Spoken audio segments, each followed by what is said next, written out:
Hello दोस्तों, स्वागत है आपका हमारे यूट्यूब चैनल नंदनी गौतम पर। भारतीय संस्कृति में ब्राह्मण का अर्थ केवल जाति विशेष नहीं बल्कि वह व्यक्ति है जो ब्रह्म ज्ञान, तपस्या, संयम और सत्य के मार्ग पर चलने में सिद्ध होता है। इस दृष्टिकोण से देखें तो ऋषि विश्वामित्र ब्राह्मणत्व की संकल्पना से प्राणतत्व हैं। ऋषि विश्वामित्र की जीवन गाथा एक साधारण क्षत्रिय राजा से शुरू होती है जो स्वाभिमान, अहंकार, आत्मसंघर्ष, गहन तप और अंततः ब्रह्म ज्ञान के मार्ग से होकर ब्रह्म ऋषि पद तक पहुंचता है। भारतीय ऋषि परंपरा में ऋषि विश्वामित्र एक विलक्षण स्थान रखते हैं। वे न केवल राजर्षि से ब्रह्म ऋषि बनने की गाथा के प्रतीक हैं बल्कि आत्मसंयम, तपस्या और स्वाभिमान के आदर्श भी हैं। उनका ब्राह्मण तत्व केवल जन्म से ही नहीं बल्कि तप और साधना से प्राप्त हुआ है, जिससे यह सिद्ध होता है कि भारत की परंपरा में ज्ञान और आत्मविश्वास जन्म से ऊंचा मूल्य रखते हैं। विश्वामित्र का जन्म एक क्षत्रिय राजा गाधी के घर में हुआ। वे कौशिक वंश के सदस्य थे, इसलिए उन्हें कौशिक भी कहा जाता है। वे यशस्वी राजा थे और अपने राज्य शक्ति और वैभव से पूर्ण, परंतु एक घटना ने उनके जीवन की दिशा ही बदल दी। एक बार विश्वामित्र अपने सैनिकों और परिवार सहित महर्षि वशिष्ठ के आश्रम पहुंचे। वशिष्ठ ने अपने तपोबल से कामधेनु गाय के माध्यम से सभी के लिए श्रेष्ठ भोजन व सेवा की।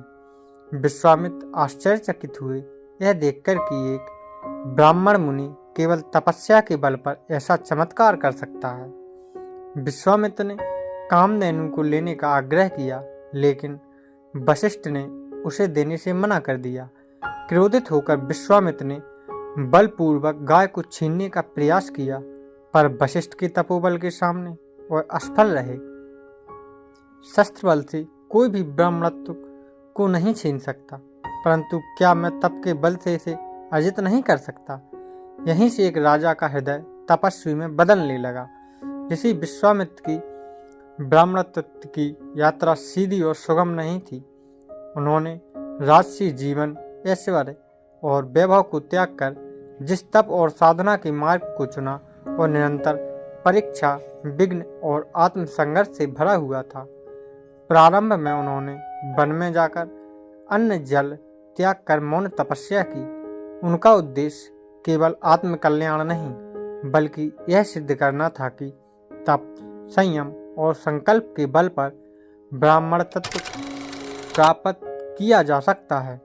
लेकिन इस महान संकल्प के मार्ग में बार बार इंद्र द्वारा बाधाएं उत्पन्न की गईं। इंद्र, जो स्वयं देवताओं के राजा थे, विश्वामित्र की बढ़ती तप शक्ति से भयभीत हो उठे। उन्हें लगा कि यदि विश्वामित्र का यह तप पूर्ण हो गया तो वे स्वर्ग की सत्ता को भी चुनौती दे सकते हैं। अतः उन्होंने अप्सरा मेनका को भेजा, जो सुंदरता, स्वर और आकर्षण की चरम सीमा थी। मेनका ऋषि विश्वामित्र के तपोवन में प्रकट हुई और अपनी क्रांति, राग और सौंदर्य से वातावरण को मोहक बना दिया। वर्षों से मौन, ध्यान और तप में स्थित विश्वामित्र का मन डगमगाया। वे मोह में पड़ गए।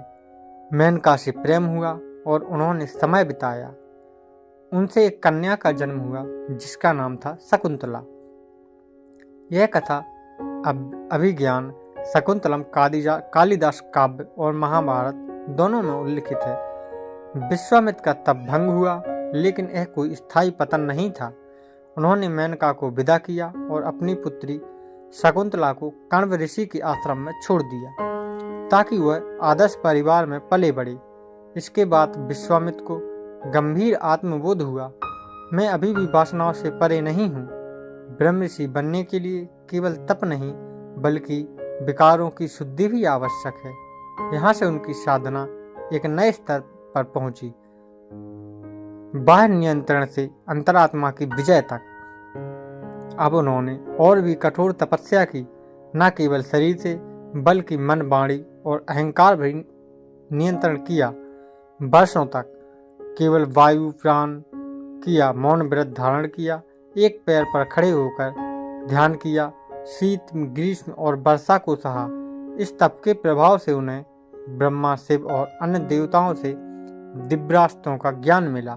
अनेक देवास्त्र, ब्रह्मशास्त्र, पशुपतास्त्र, वायव्य, वज्र आदि उनके अधीन हो गए।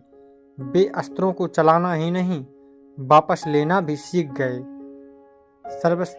सर्वस्त्र गुरु यह उपाधि उन्हें इस ज्ञान के कारण प्राप्त हुई। धीरे धीरे विश्वामित्र शास्त्रों के ज्ञाता बने, ऋषियों की सभा में मान सम्मान प्राप्त करने लगे। धर्म, दर्शन, वेद मंत्र, यज्ञ और ध्यान में सिद्ध हुए, किंतु उनका लक्ष्य था वशिष्ठ के समकक्ष स्वीकार होना। महर्षि बनने से पहले विश्वामित्र के अपने मैं को त्यागना पड़ा। विश्वामित्र का यह त्याग तब सिद्ध हुआ जब उन्होंने ब्रह्मा और अन्य देवताओं से कोई पद या स्वर्ग की इच्छा नहीं की, ना ही वेदों में अपना नाम जोड़ने की आकांक्षा जताई। उन्होंने केवल एक ही इच्छा जताई, यदि मेरी साधना सफल है तो महर्षि वशिष्ठ मुझे ब्रह्म ऋषि के रूप में स्वीकार करें। अंततः जब विश्वामित्र ने सारी इच्छाएं, क्रोध और अहंकार को जीत लिया और ब्रह्मा की कठोर तपस्या की, तब स्वयं देवताओं और ऋषियों ने उन्हें ब्रह्म ऋषि की उपाधि दी। ऋषि वशिष्ठ, जिन्होंने प्रारंभ में विश्वामित्र को ब्राह्मण मानने से मना कर दिया था और जो स्वयं जन्मजात ब्राह्मण तथा सप्त ऋषियों में से एक थे, उन्होंने अपने पुराने विरोधी को ब्रह्म ऋषि की सर्वोच्च उपाधि प्रदान की। तो दोस्तों, आज की यह कहानी हमारी यहीं समाप्त होती है। आगे हम आपको और ऐसी रहस्यमय कहानी लेकर आएंगे, तो वीडियो को लाइक, शेयर एवं सब्सक्राइब करें और आपको यह कहानी कैसी लगी कमेंट बॉक्स में जरूर बताएं।